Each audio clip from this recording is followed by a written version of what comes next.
올해도 이렇게 만나 뵙게 되어서 너무 기쁘게 생각합니다. 작년에는 여러분들의 돈 많이 보셨습니까?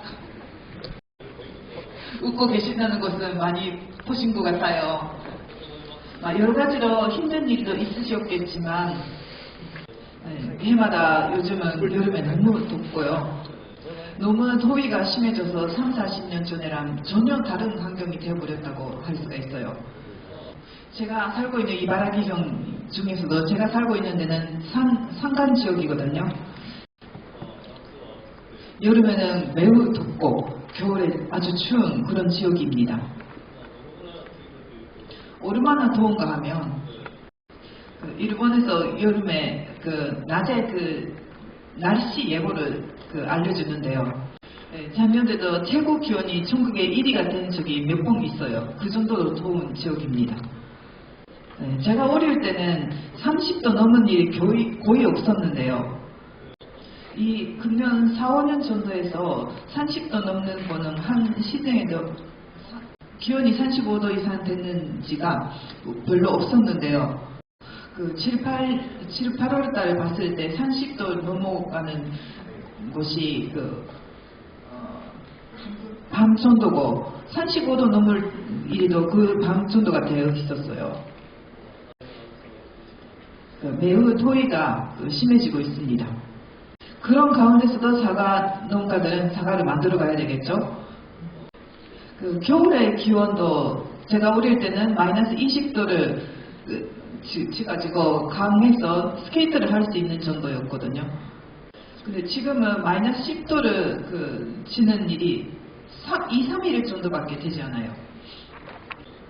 그런 가운데서 아침에 온도는 마이너스 8도, 9도 그렇게 되어 있습니다. 지금. 옛날부터 말씀을 했었지만은 온도가 1도 올라가면은 작물의 생산 지역이 250km 내려간다라는 얘기가 있었습니다. 다른 작물의 경우는 1년생의 그런 작물의 경우는 날씨가 더워져도 심는 시기를 늦춰진다든지 수확 시기를 늦추는 것으로 대응할 수 있습니다. 그런 사과나무 같은 거를 나무를 옮길 수가 없잖아요. 그러니까 시기를 옮길 수도 없어요. 그래서 온난화의 충격을 바로 받는다고 할 수 있습니다. 그래서 그런 가운데서 어떻게 대처해야 하는가라는 것을 오늘 말씀드리려고 합니다. 네, 여러분들 갖고 있는 자료가 있을 건데요. 여기서 온난화되면 어떤 일이 일어났는지가 적혀 있을 것입니다. 겨울에는 옛날만큼 춥지 않고 봄이 일찍 오기 때문에 그래서 곧 비는 시기도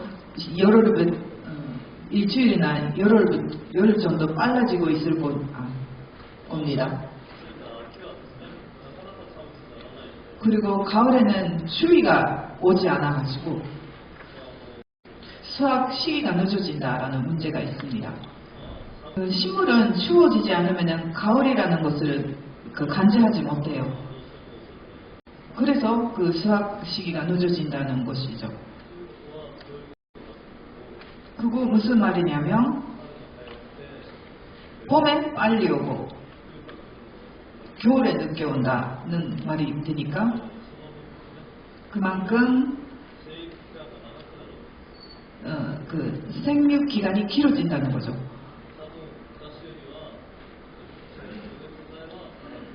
아마 옛날하고 비해서 한 달 정도는 생육 기간이 길어지고 있다고 여러분도 느끼고 있을 것입니다.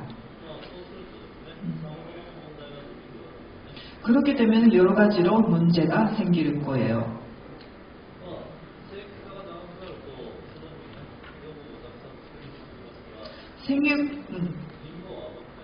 생육 기간이 길어지면 그만큼 영양분을 많이 만들기 때문에 사과 자체는 단맛이 많아집니다.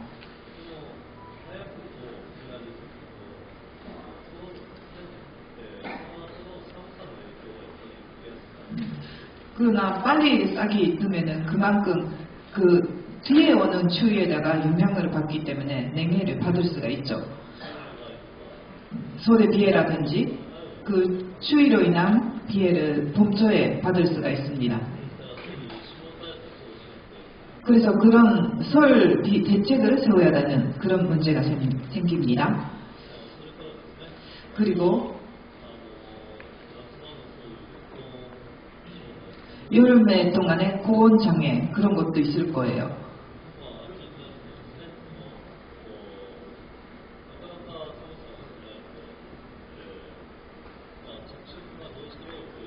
가을이 되면은 추위가 오지 않기 때문에 작색이 잘 오지 않는 그런 문제도 생길 것입니다.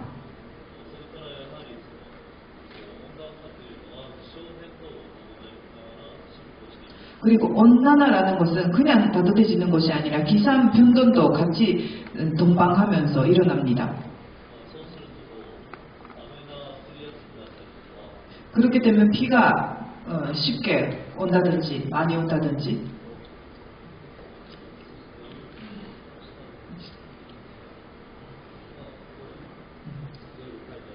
이게 여러 가지로 서 있을 건데요.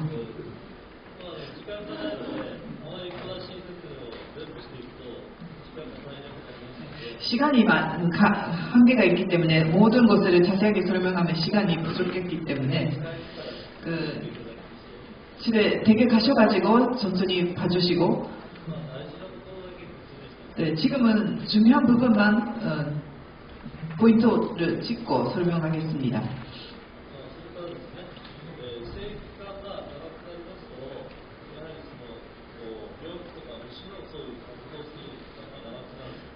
생육기간이 길어짐으로 인해서 그 병이라든지 본래 활동 기간도 길어진다는 것을 여러분도 아실 겁니다. 그래서 그 병이나 본래에 대한 대책도 세워가야 한다는 것을 말씀드리고 싶습니다.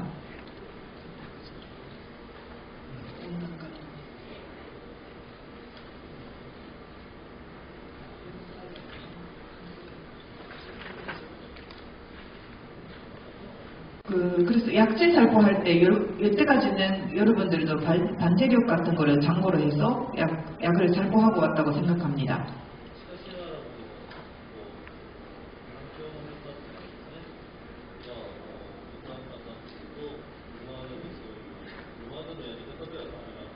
그래도 온난화되게 되면은 환경 변화도 많아지기 때문에 이 지금까지의 방법으로는 대응하지 못한 그런 경우가 나타나게 됩니다.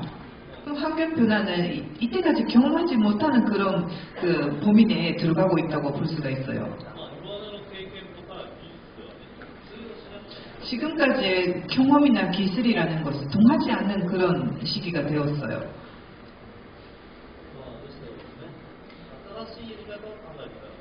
그래서 새로운 방법을 해가야 한다, 생각해내야 된다는 거죠.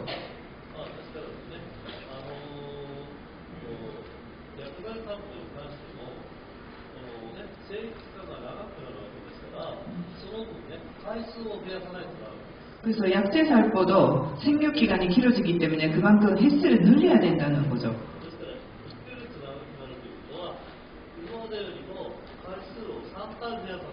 그래서 한 달 동안 길어진다는 것은 보면 지금까지보다도 3번은 더 쳐야 된다는 거죠.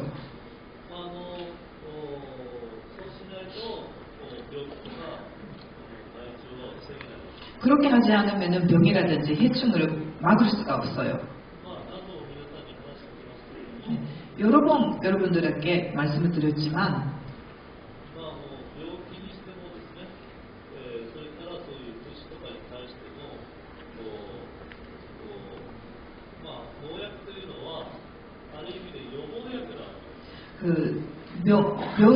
병이나 벌레도 그렇지만 농약이라는 것은 예방 효과밖에 없다는 것을 말씀을 드리고 있어요. 예를 들어서 작년 같은 경우에는 노린재가 많이 나왔다는 얘기를 들었습니다.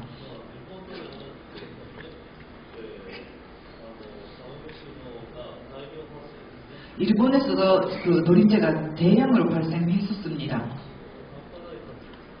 정말로 상상 초월하는 그런 숫자가 나왔었어요. 네, 나중에 사진을 보여드리려고 생각하는데요. 전국적으로 발생했습니다. 10년 전에도 이런 일이 있었는데 그렇습니다.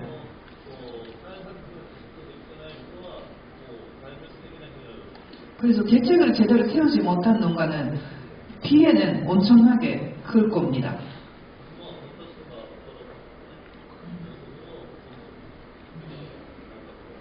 그래서 우리 농가나 오카다산 농가는 거의 피해가 없었다고 말할 수가 있어요.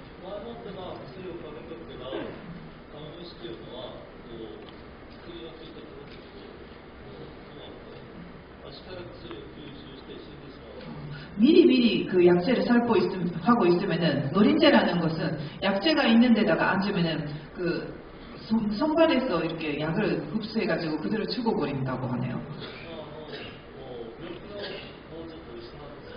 병의 반제랑 같은 뜻인데요. 그 약의 효과를 끊어지지 않게 해야 된다는 것이 중요합니다.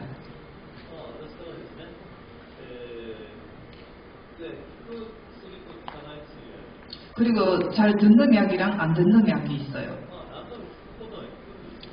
뭐라도 듣기는 하는데 그 효과가 짧은 거랑 긴 것이 있습니다. 예를 들어서 유기린제, 인제 같은 것은 그 효과가 2, 3일밖에 지속되지 않아요. 그렇게 되면 다음에 살포까지 그 효과가 없어지잖아요.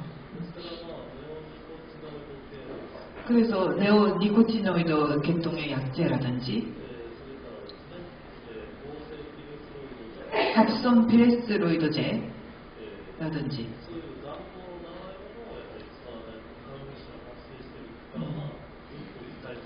그런 그 효과가 오래 가는 것을 노린재가 발생하는 시기에는 사용해야 됩니다.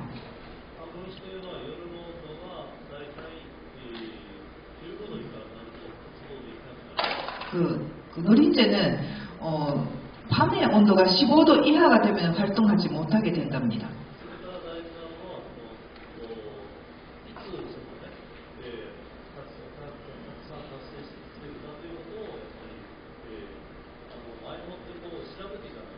그리고 언제 많이 발생하고 있는가라는 것을 미리미리 조사하고 있어야 됩니다.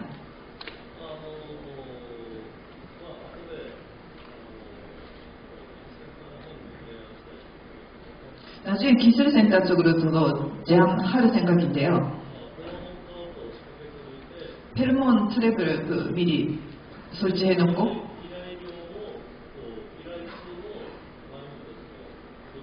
비례량 날아오는 그 숫자를 매일매일 측정하는 그런 노력도 필요합니다.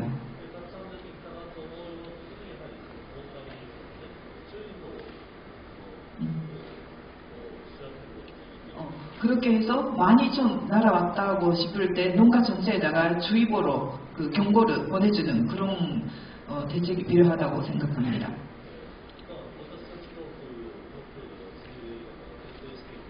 저희 농협 쪽에서는 그런 방법이 철저하게 실천하고 있기 때문에 비교적으로 그런 그 노린재 피해라는가 그런 것이 적다고 할 수가 있어요.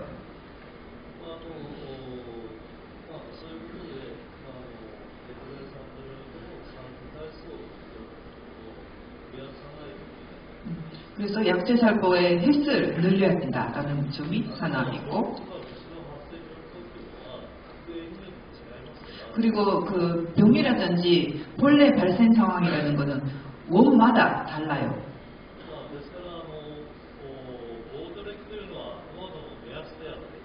그래서 반제력이라는 것은 어디까지나 그냥 기준이 어떤 기준이 되는 부분이고,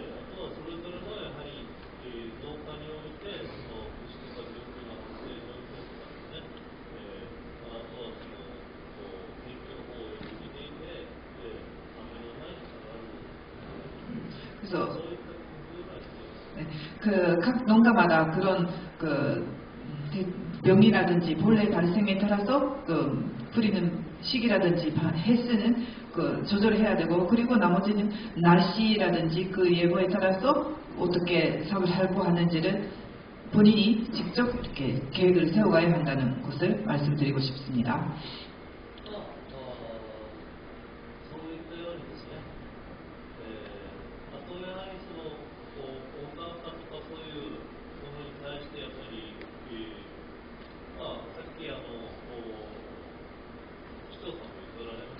그 온난화에 대해서는 아까 시장님도 말씀드리고 계셨지만은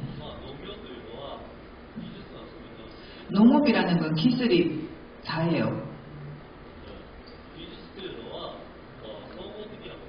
기술이라는 것은 종합적인 것이고 이것만 하면 좋은 사과를 달 수 있다. 그거는 아닙니다. 그 하나하나의 작업의 의미를 잘 이해하고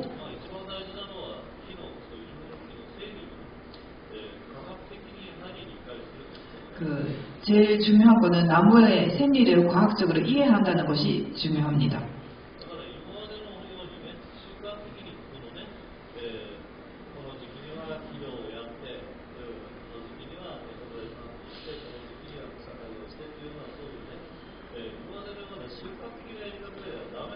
지금까지처럼 그냥 이 시기에는 그 비료를 주고 이 시기에는 불을 갖고 이 시기에는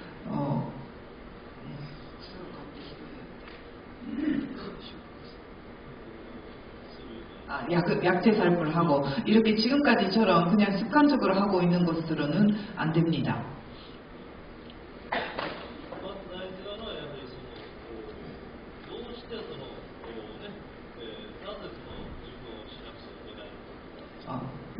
우선 왜 수분을 시켜야 되나라든지 왜 약재 살포가 필요한가라든지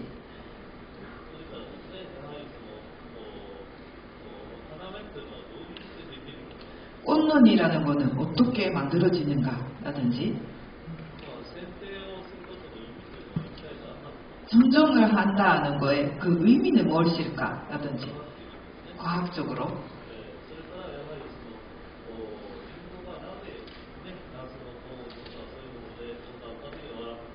사과가 왜 여름의 고온으로 인해서 온난화로 부드러워지는가라든지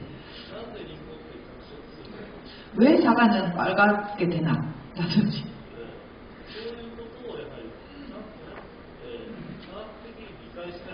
그런 하나하나의 부분을 과학적으로 이해하는 필요가 있습니다.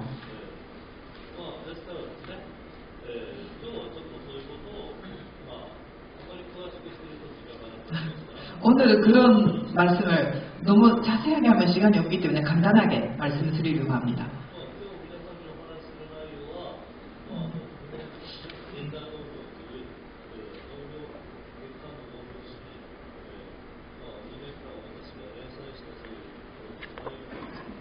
오늘은 제가 말씀드린 것은 제가 현대농업, 일본의 잡지의 현대농업 안에도 2년 동안 연재한 부분의 한 부분이 됩니다. 네, 솔에 대해서 가장 효과적인 것은 이 밤산펜이에요. 네, 여기는 일본에서 나라에서 보조가 있어요. 보조 사업이 되어 있거든요. 반 정도는 50% 정도는 보조가 나오게 되어 있습니다.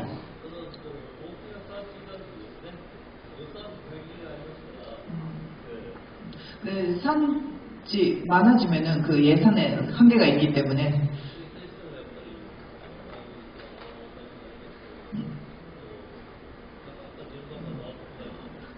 아오모리라든지 나가노는 그 사과 농가가 많기 때문에 신청을 하더라도 잘 안 되는 경우가 있는데 저희들은 산지가 크지는 않기 때문에 작기 때문에 신청만 하면은 거의 다 보조가 나오게 됩니다. 그래서 아오모리나 나가노 분들은 저희를 매우 부러워하고 있어요. 근데 반산펜 팔았다고 해서 모두 다 막을 수 있는 것이 아니에요. 그러나 이거를 설치함으로 인해서 비해를 정도는 많이 줄일 수가 있습니다.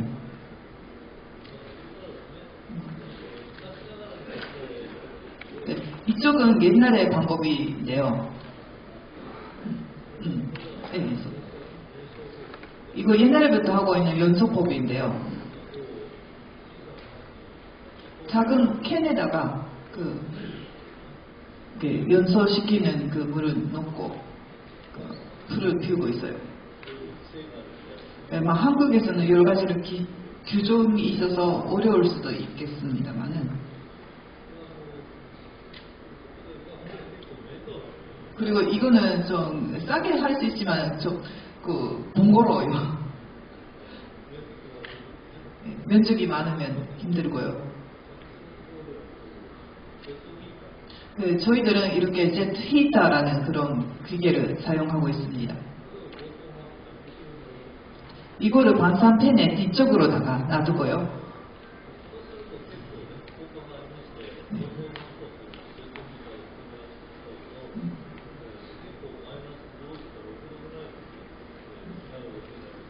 이렇게 두 개를 같이 사용하게 되면 마이너스 5도, 6도가 되어도 피해가 없습니다.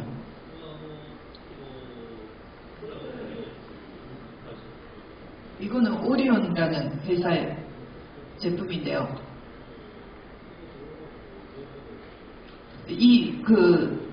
출구가 이렇게 가동이 가능하기 때문에 위쪽으로도 할 수 있고,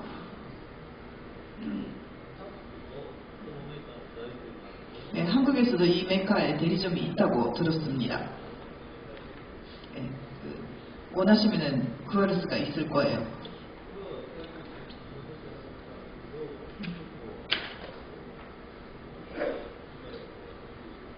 네, 이거는 이바라키 현촌지에서도 사용하고 있는 농가가 많습니다. 이거는 핑계울법이라고 하는데요. 이 스프링클러로 물을 뿌리면서, 물을 뿌리고 있는 모습을 보이시나요? 이거는 유럽에서도 일반적인 방법이라고 할 수 있어요. 네, 물이 얼면서 열을 발생하게 됩니다.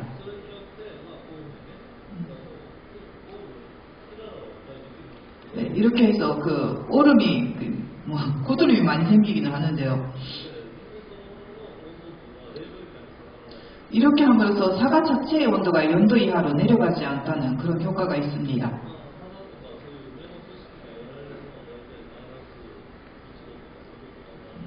꽃눈에 그런 것이 피해를 받는 건 마이너스 1도, 2도가 돼야지 그러는데, 이거 연도니까 안전하다는 거죠.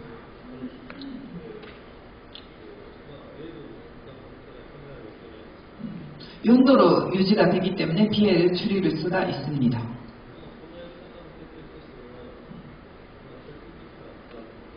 이게 단점이라고 하면 설비 비용이 많이 걸린다는 부분과 대량의 물이 필요하다는 부분이죠. 대량의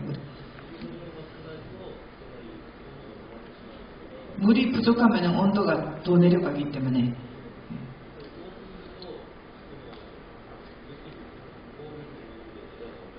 그리고 물이 너무 많으면 고드름이 많이 생겨서 가지가 풀어진다라는 단점이 있어요. 그러면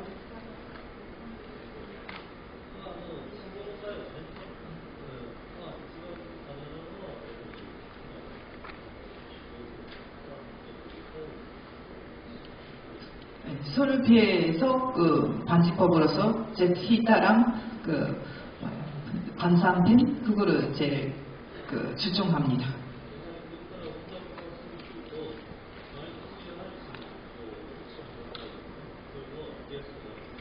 앞으로 온난화가 시작하면은 해마다 설 피해나 그런 거 발생할 거로 생각됩니다.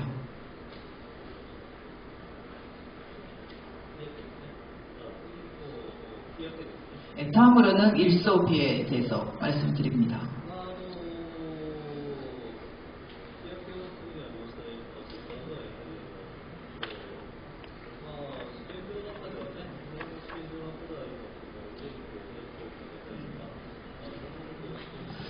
일소를 피하기 위해서 어떻게 해야 되냐? 시험장 같은 경우에는 다가나무 위에다가 네트를 막거나 이런 게도 하고 있어요.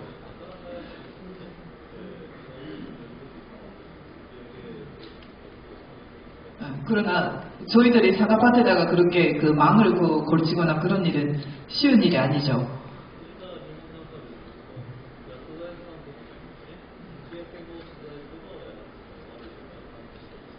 그리고 일본에서는 약재 살포할 때 일소 반지제라는 것을 같이 이렇게 섞어서 뿌리기도 하고 있습니다.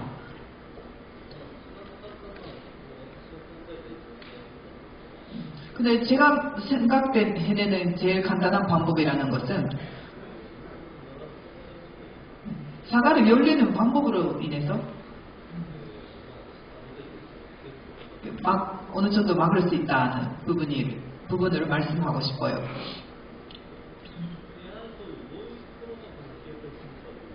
네, 어떤 부분에서 일소가 생기냐고 잘 관찰을 했어요.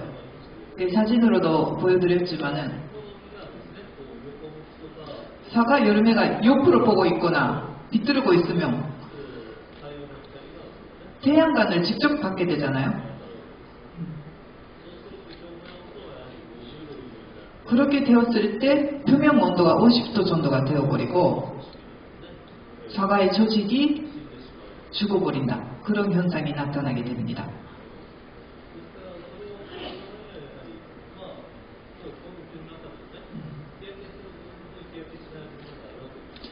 그거를 막기 위해서도 하나의 나무를 관찰했을 때 그 일소가 생기는 부분이랑 안 생기는 부분이 여러분도 아실 수 있을 거예요.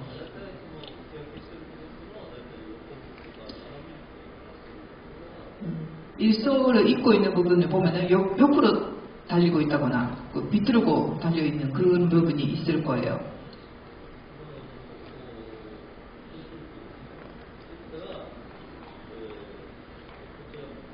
네, 이쪽에 보시면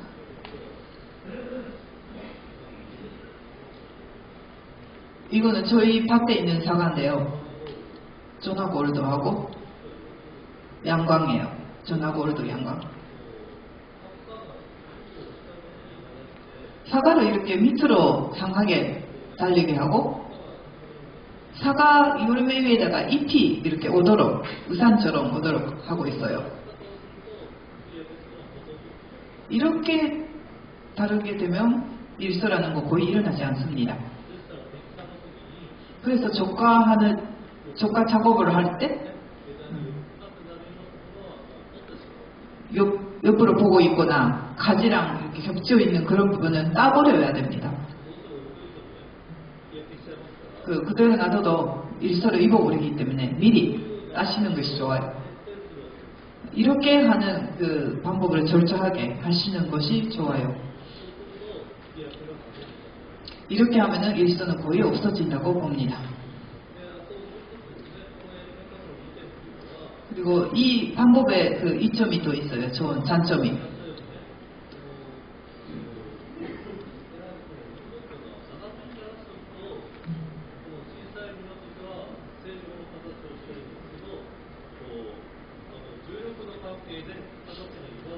사과라는 건 작을 때는 그냥 온전한 모양을 하고 있지만 비틀어져 있으면은 중력에 있어가지고 그 모양이 변형되어 가버려요. 이대로 제대로 이렇게 밑을 보고 있으면 이렇게 예쁜 모양이 됩니다. 이렇게 보시면 가지랑 겹쳐 있지 않아서 태풍이라든지 바람이 불어도 타 있는 부분이 없어가지고 상처도 안 생깁니다. 그리고 사방에서부터 빛이 들어오기 때문에 잎따기를 많이 하지 않아도 색깔이 잘 옵니다. 이것도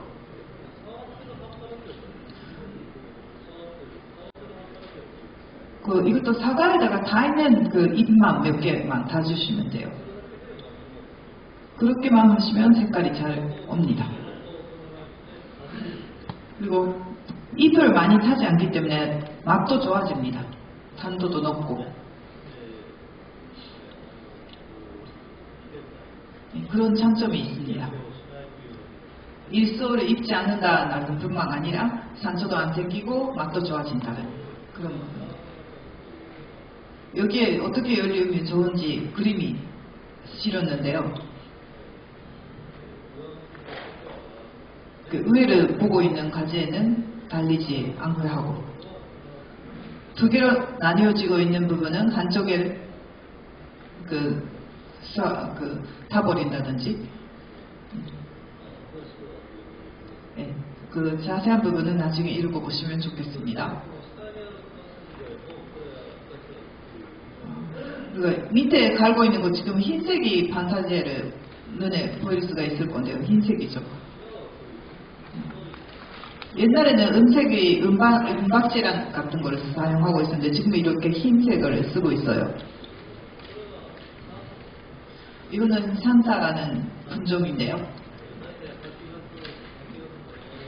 이거 8월 후반기에 나오는 품종입니다. 여름의 사과예요. 이렇게 흰색 그 시트를 가르면 팥 전체도 환해지고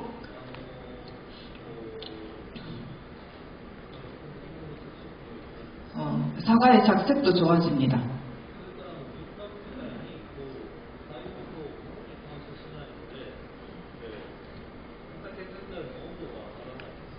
그 은박지처럼 그 반사는 촌도가 높지 않기 때문에 온도도 어느 정도 막을 수 있다. 그 큰 산승으로 막을 수가 있습니다.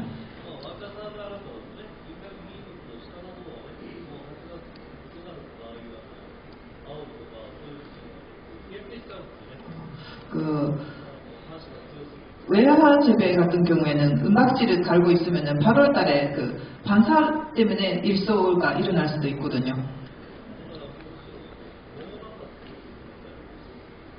이런 거는 복숭아 같은 걸 하고 있는 분에도 추천하고 싶습니다.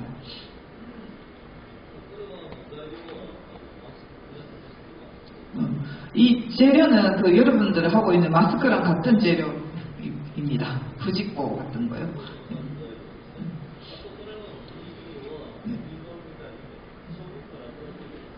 그리고 이거는 초봉할 때도 그냥 태워도 괜찮으니까 그런 부분에서도 추천합니다.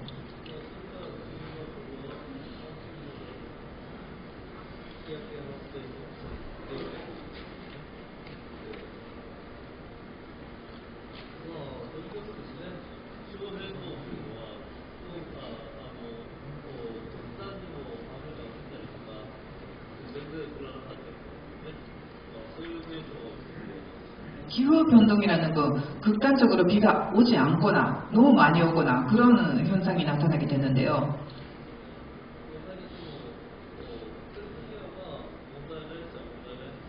오고 있을 때는 문제가 없다고 할 수 있는데 오지 않을 때가 문제가 되는 겁니다. 비가 오지 않으면 어떤 현상이 나타나는가 하면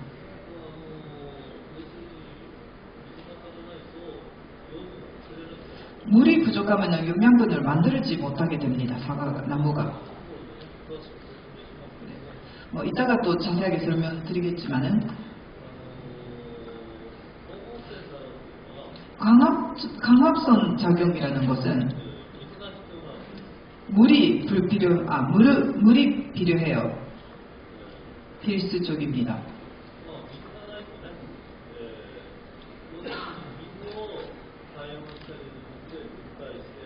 물을 태양의 빛으로 인해서 분해시키고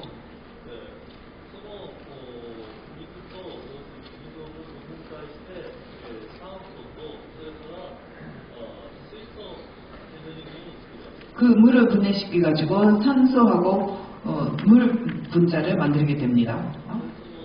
수소요, 수소. 죄송해요, 수소.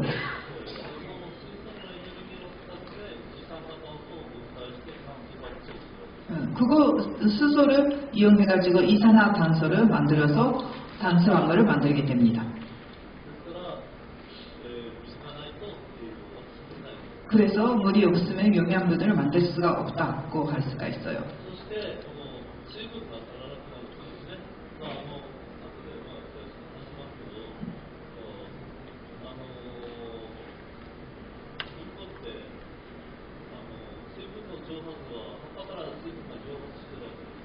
사과는 잎에서부터 수분을 증발을 시키고 있는데요.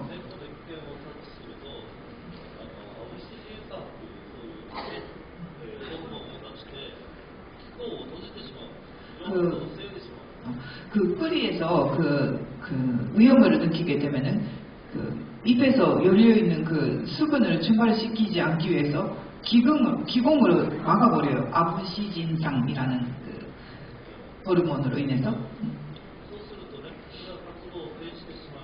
그렇기 때문에 나무 자체의 활동이 정지시켜버린다는 그런 결과가 되는데요.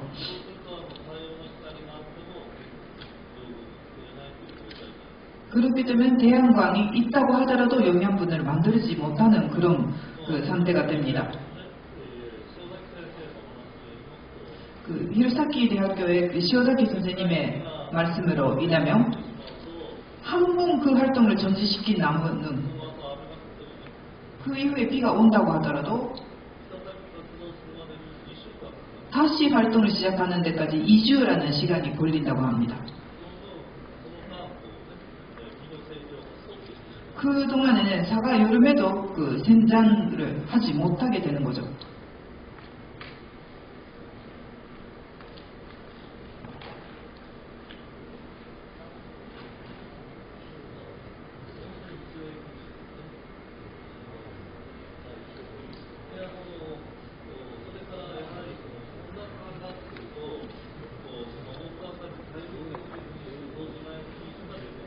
그리고 온난화가 시작되게 되면 온난화의 강한 분종이랑 약한 분종이라는 게 있는데요.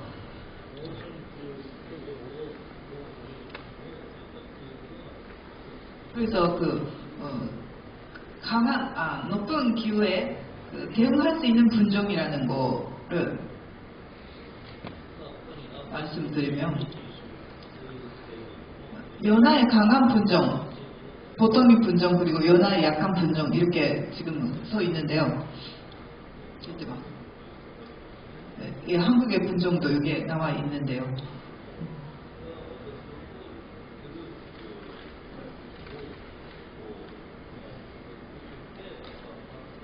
네, 이거는 어디서 자료를 갖고 온 것이 아니라 본인이 직접 저희 집에서 키우고 있는 분종을 가지고 이렇게 정리를 해봤습니다.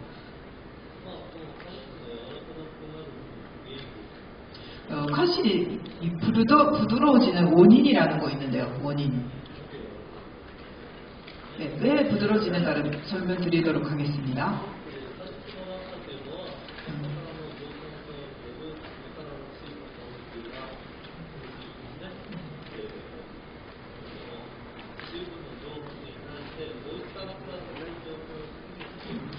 카실의 요나는 입에서 나오는 증발하는 수분이 공급되는 수분에 부족해졌을 때 일어난다고 할 수가 있어요.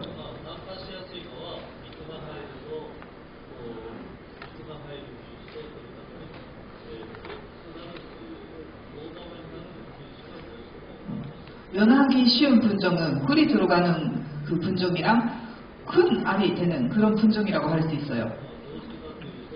그 이유는 수분을 더 많이 필요로 하기 때문입니다.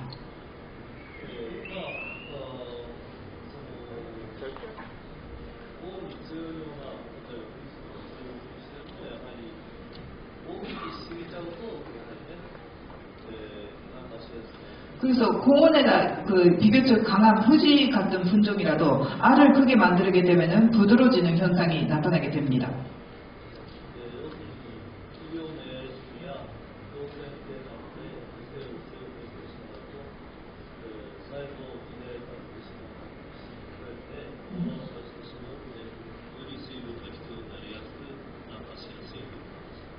비료를 너무 많이 주거나 간접적으로 수세를 강하게 해버리면 세포를 비대시키고 알이 크게 돼버리기 때문에 보다 수분이 필요로 되고 연화가 쉬워지고 작색도 나빠지게 됩니다.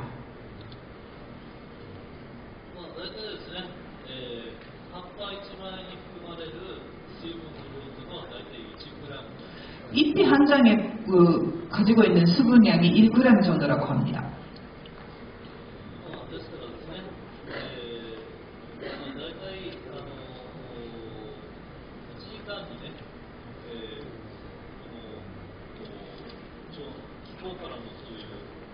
水分の蒸発によって増産作用によって失われる水の量が 5g。 근데 그 잎이 한 샘이 1g밖에 없는데 1시간에 그 잎에서 나오는 그 수분량이 4에서 5g 정도라고 합니다. 1시간에.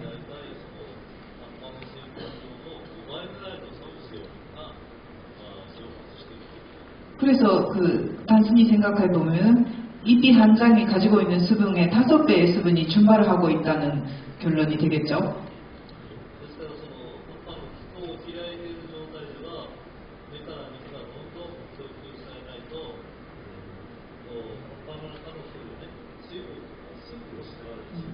그래서 기공이 열려 있는 상태에서는 이 뿌리에서 나오는 그 수분이 계속 공급되지 않으면은 바로 고갈돼 버린다는 그런 것을 쉽게 생각하실 수가 있을 거예요.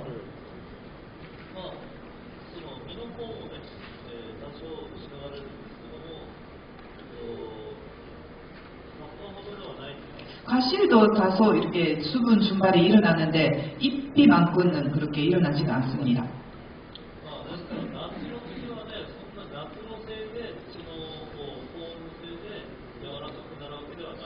그래서 여름에 그 고온 때문에 수분이 잃어버리는 것이 아니라고 할 수 있어요.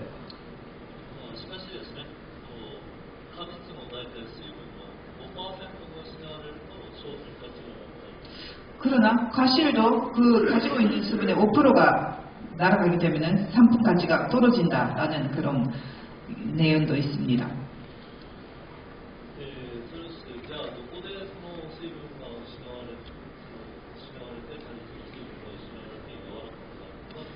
그럼 어느 시기에서 그 수분이 잃어버리고 과실의 상품 가치가 떨어지는가라는 것을 말씀드리자면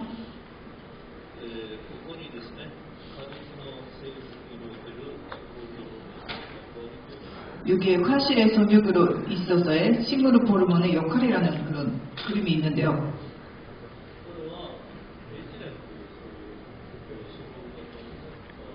여기에는 에틸렌이라는 식물 호르몬이 그 영향을 미치게 됩니다.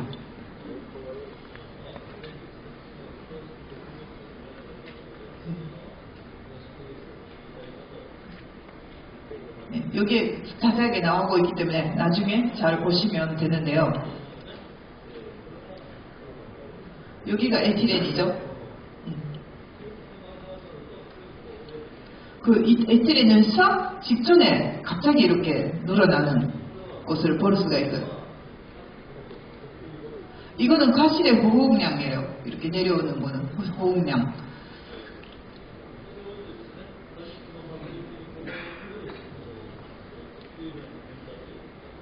여기에 과실의 그 선장의 그거에 대한 그 호흡량의 양의 그 변화라는 것은 나오고 있는데요.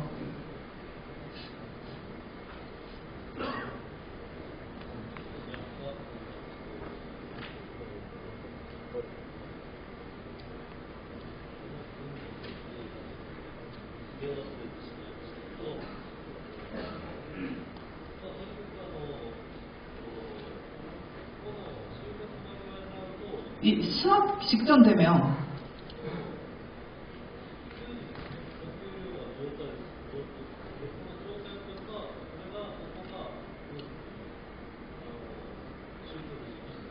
호흡량이 갑자기 이렇게 늘어나면서 이 시기가 수확 시기가 되는 거죠. 가장 전점이 되는 그 부분이.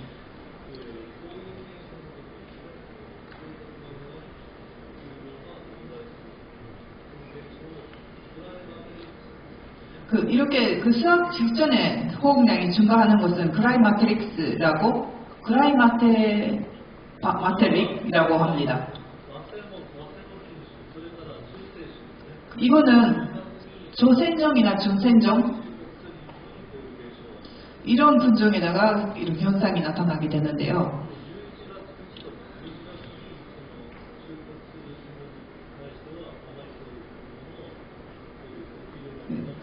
그 후지라든지 그 늦게 수확하는 그런 분종에 대해서는 이런 그 현상은 거의 나타나지 않게 됩니다.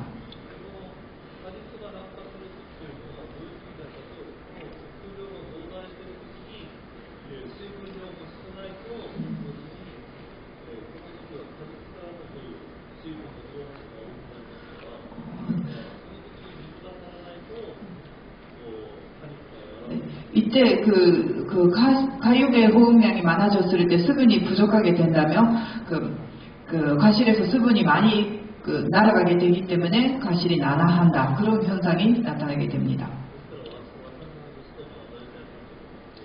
그래서 조센종이라면 8월달에 후반이라든지 그리고 10월달에 수확하는 분종이면 9월 마지막 주에라든지 예를 들어서 재작년에는 한국에서는 비가 많이 왔기 때문에 여름에는 더웠지만 여름엔 더웠지만은 비가 가을에 있기 때문에 과실은 그렇게 부드러워지지는 않았을 거예요. 난화하지 않았어요. 근데 작년 같은 경우에는 비가 적었기 때문에 부드러워졌다 라고 듣고 있어요. 근데 일본 같은 경우에는 반대로 재작년에는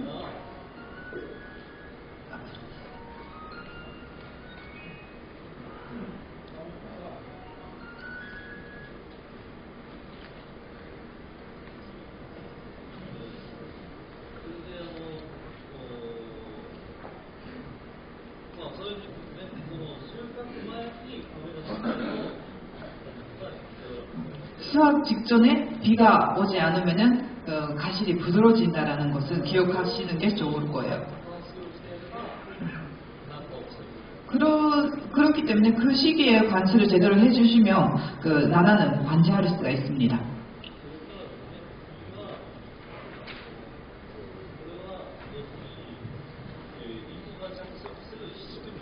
이거는 사과가 작색하는 시금이 작색하는 원리라고 할 수 있을까요?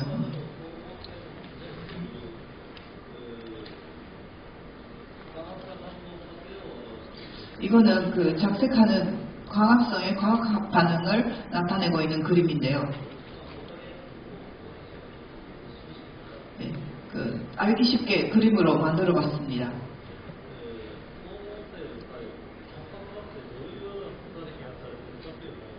광합성으로 인해서 입속에서 어떤 내용이 일어나고 있는가라는 건데요.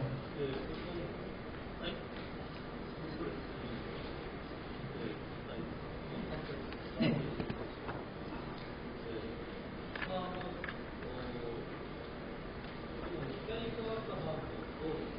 광과학 반응하고 켈빈 회로라는 2단계의 반응이 있는데요.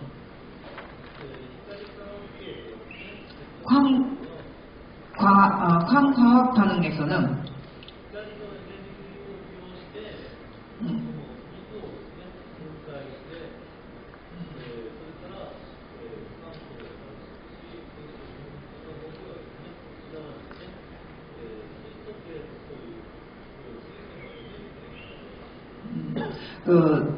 광합성에서는 물을 흡수하면서 그거를 광과학 반응으로 산소를 만들어내고 또 한 건의 켈빈 회로에서는 이산화탄소를 흡수하고 또 하나의 반응을 일으키는데요.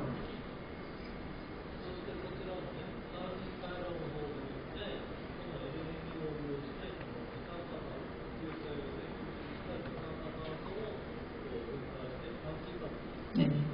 켈빈 회로스는 이산화탄소랑 화학환원에서 나오는 ATP나 NADPH를 이용해서 탄수화물, 전분을 만들게 됩니다. 전분이나 설탕 같은 거로 만들게 됩니다.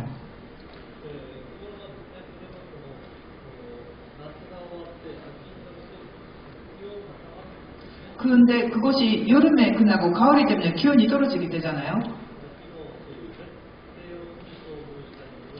여기에다가 가을의 저온에 노출된 사과라고 밑에 적혀 있는데요.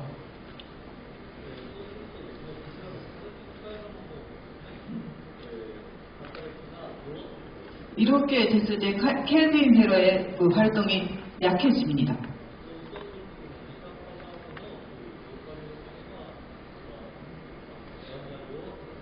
그렇게 됐을 때는 이산화탄소의 증가량이 약하게 되기 때문에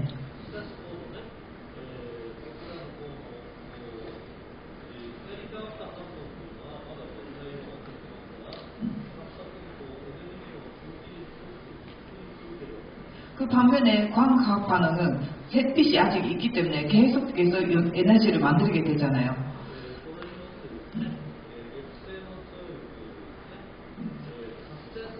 그거로 인해서 독성이 강한 활성산소가 만들게 됩니다.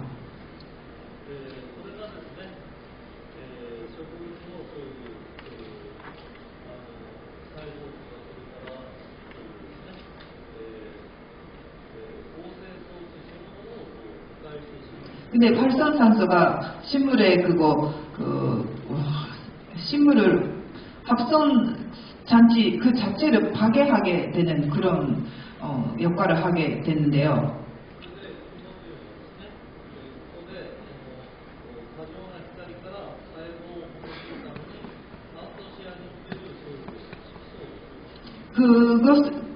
그래서 거기에서는 사과가 그 과잉한 빛에서 세포를 보호하기 위해서 안토시아닌이라는 빨간 색소를 유도하게 된다고 합니다.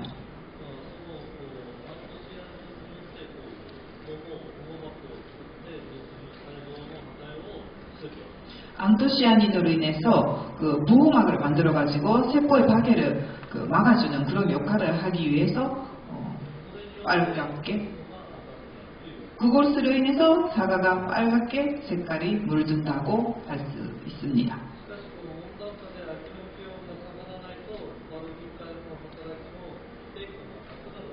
네. 그러나 온난화로 인해서 가을에 온도가 내려가지 않게 되면 이 작용이 좀 약해지겠죠.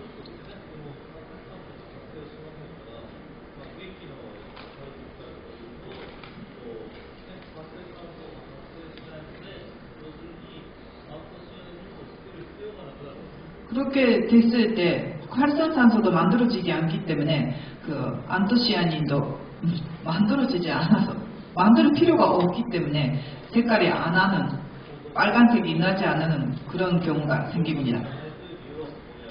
그래서 온난화 때문에 색깔이 오지 않다는 것은 이런 부분에 원인이 있다고 할 수 있어요.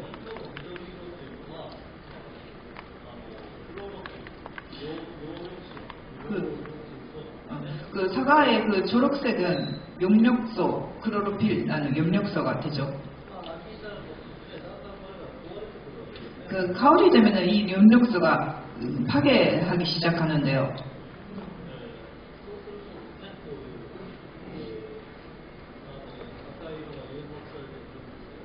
그럼으로써 빨간 그 색깔이 유발되어 가는데 여기서 문제가 되는 것은 질소 비료예요. 질소가 너무 많으면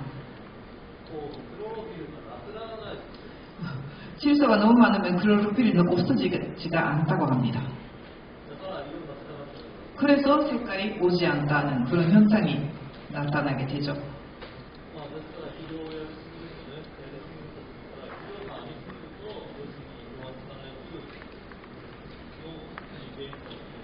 비료가 너무 많으면, 너무 있으면 색깔이 오지 않는다라는 것도 거기에 이유가 있습니다.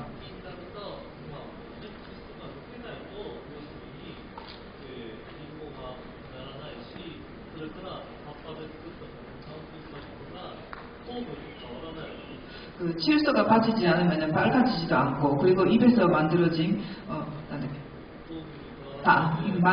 그 단사물이 탕으로 바뀌어지지 않고 단백질로 되어버린다고 합니다. 그렇게 됐을 때 색깔도 오지 않는, 달지도 않은 그런 사과가 되어버립니다. 아까 시장님이 산쪽에 있는 사과가 맛있다는 말씀을 했었는데요.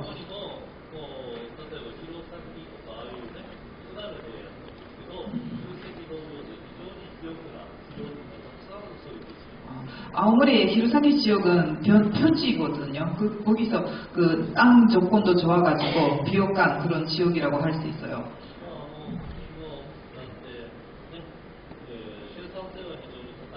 사과는 커지고 생산성은 아주 좋다고 할 수 있는데요.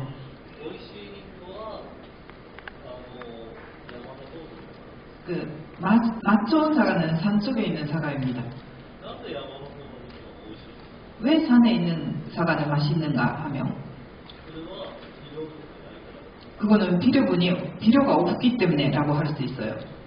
私のところはもう30年肥料やってないんです。 저희 밭에서는 30년 동안 비료를 주지 않고 하고 있습니다. それでもね、リンゴはちゃんとなります。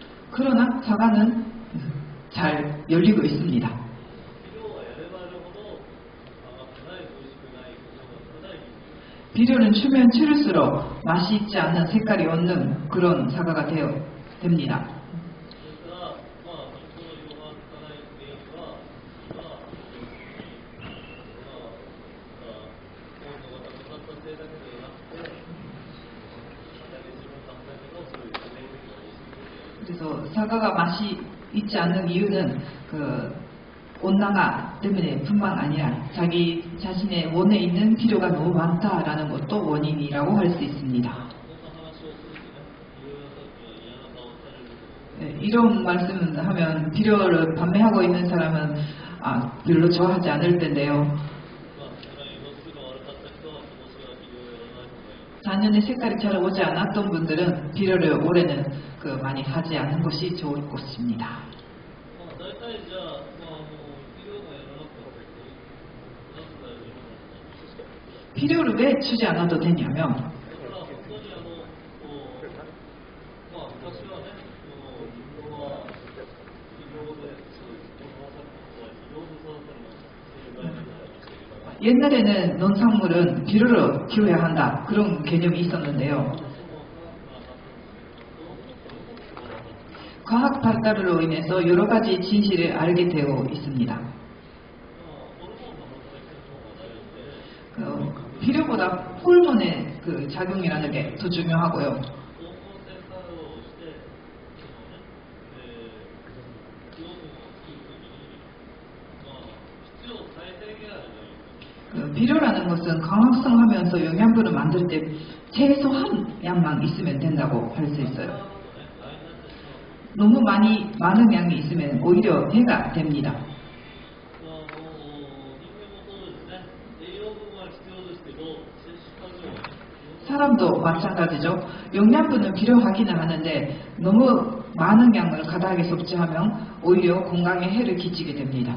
ですから、最近はそのね、リンゴを4トンを取るのに必要な数、肥料の量というのはどのぐらいですか。 최근에는 사과 4통으로 수확하는데 필요한 비료의 양은 어느 정도냐라는 것도 연구를 했는데요. 10알 300병?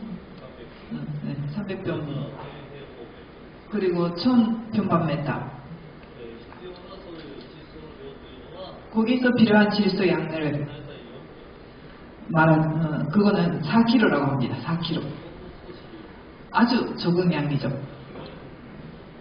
さんのこれでしょうかね。 네, 여러분들은 얼마나 주고 있는지 모르겠지만요. 必ずしも必要なわけではない。 이것도 꼭 필요하다고는 말할 수가 없어요. 例えばクローバーとかね、 뭐 예를 들어서 토끼풀이라든지 밭에다가 이렇게 같이 키우고 있으면 必要なね、そういう窒素あるんですね。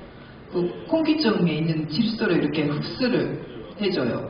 식물에다가 공급을 되기 때문에 같이 식물에다가 공급할 수 있어요. 그 양이 어느 정도냐면 大体10アールあたり、試験場のデータによりますと、 약 10알당 農業も総生栽培としては10キロから50キロの窒素が吸い込むという。 거기서 10kg에서 50kg에 15kg부터 50kg의 영양분을 질소를 공급할 수가 있다고 하네요. だからクローバー林とか 그래서 그 토끼풀을 같이 심고 있으면 거의 비료를 주지 않아도 된다는 그런 결론이 되죠.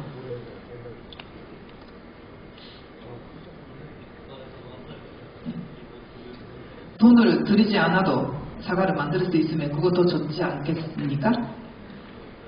네, 여기에 서 있죠.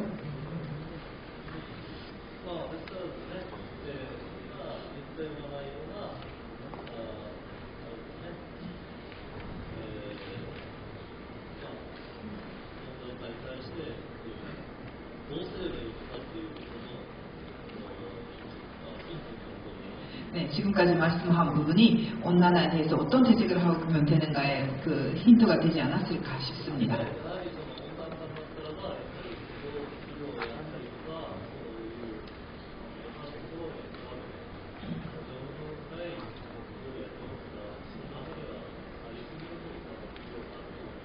아마 여러분들도 이때까지 비료를 주고 있었을 거니까 지금도 그 땅속에 비료가 많이 남아 있을 거라고 생각됩니다.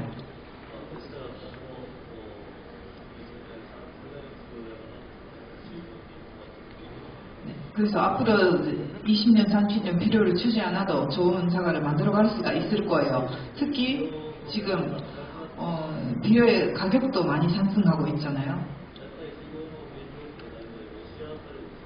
그 비료의 원료는 러시아에서 만들어지고 있다고 알고 있는데요.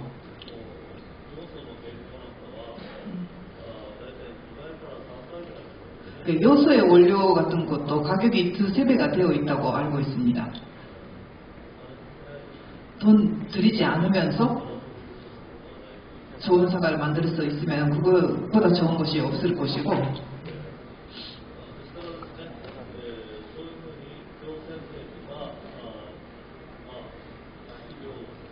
그래서 간 전종을 피하고 많은 비료를 주는 것을 피하고, 그리고 사과 여름에는 크게 만들지 않고 작게 만드시는 것이 좋아요.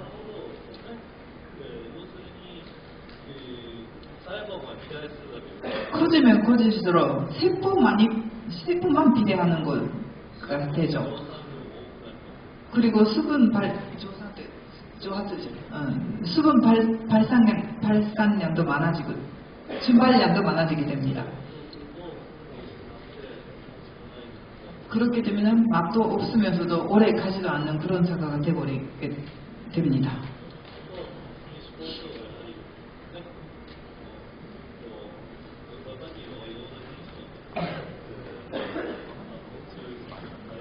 그리고 품종 구성을 자기 밭에서 온난화에 강한 그런 품종으로 교체하고 간다든지,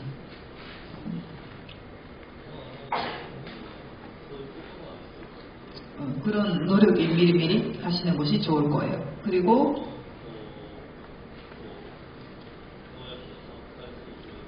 농약의 살포 횟수를 늘린다든지, 그리고 꼼꼼하게 살포해준다든지, 그리고 방제력이 있다고 그냥 그대로 하지 않는 것이 좋다라는 부분. 각각의 상황에 따라서 살포를 결정하시는 것이 중요하다고 생각합니다.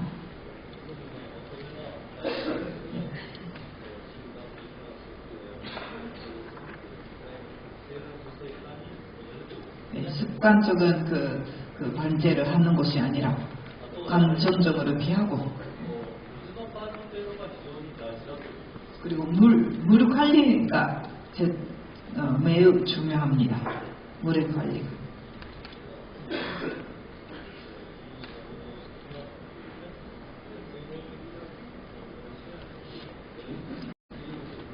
품종 관리라든지 종합적인 기술의 관리가 중요한 시기라고 할 수 있습니다.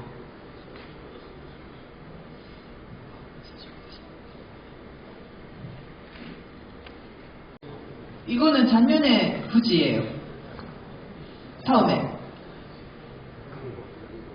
이 리모컨으로 안 되나요? 안 돼. 다음으로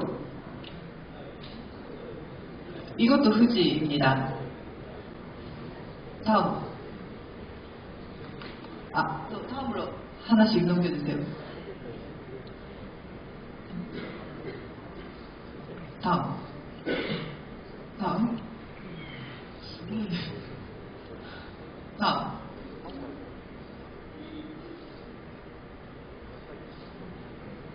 하나씩 보여주시면 돼요. 그러면 다음. 이거 양강이에요.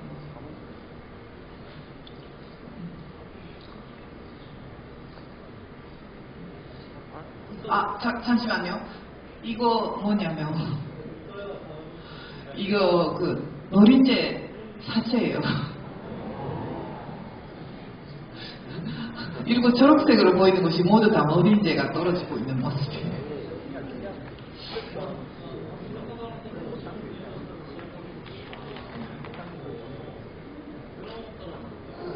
집에 있는 그 나무에 페로몬 트랩을 굴려 있는데, 그거를 보면 많이 모여오는 데가 있어요.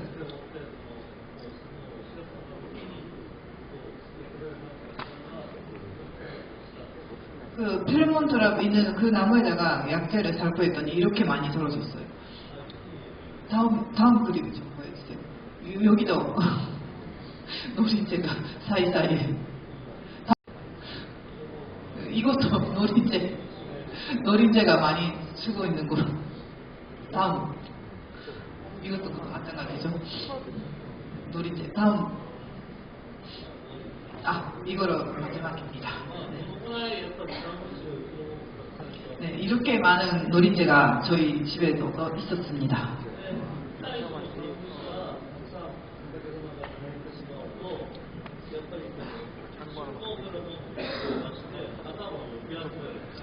한 번이라도 그 사과원에다가 노린재가 오게 되면은 집합 호르몬이라는 거를 반출을 해가지고 더 많은 양의 노린재가 오게 된답니다.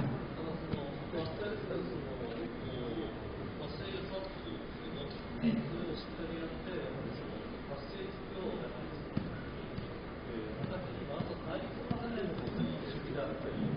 발생을 예측한다고 할까요?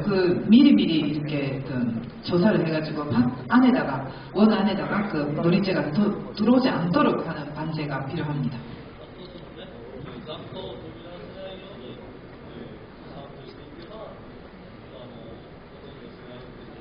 그리고 약재의 유효 기간이 끊어지지 않도록 계속 이렇게 약재를 주면은 막을 수가 있어요.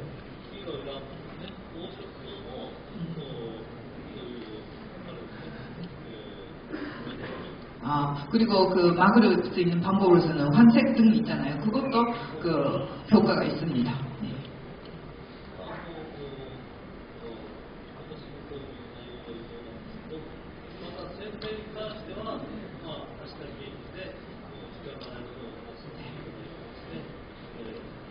그러면 저희 강의는 여기까지로 하고, 전종에 대해서는 내일 현장에서 말씀드리는 것으로 인해서 올해도 좋은 사과를 여러분들이 만들 수 있도록 열심히 해주십시오. 네, 감사합니다. 감사합니다.